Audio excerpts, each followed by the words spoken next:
来看这条，台南乡亲爱注意哦，有10个行政区第25透早9点开始呢，隆重30点钟要停水，还有降压送水，是要来施工。这回施工是为着要配合着这河川治理，还有排水箱涵的改建工程。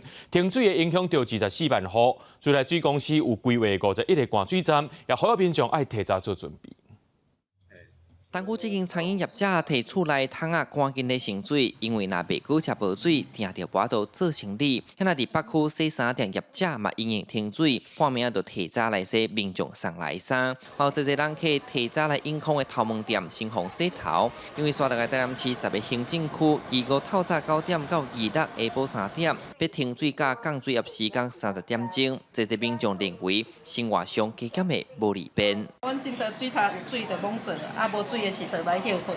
哦，所以明仔载拍算要休困了。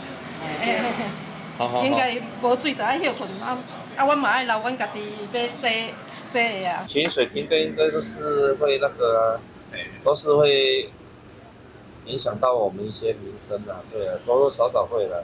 那台南市学生人数增加这个文员国小，嘛伫停水范围内，学校提早通知学生，如果爱对厝炸地来，无就惊地基啊无够用。这摆停水是因为自来水公司配合国土管理署推动河川治理甲排水箱涵改建，这项工程影响将近24万户，是台南近年来罕见的大规模停水。整个一个停水区域，我们在每一个里都设有这一个取水桶，那这个我们都配合整个里长一个选定的一个位置，我们备有8台的一个水车来巡回补水，让市民的整个一个不便降到最低。自来水公司讲，停水期间有51个临时供水站，要随时维持供水量，让民众会使紧急取水，伊嘛定时监测各区里的供水情形，若有需求就会加派车来补。另外，伊嘛呼吁民众若有用水问题，会当敲24点钟服务专线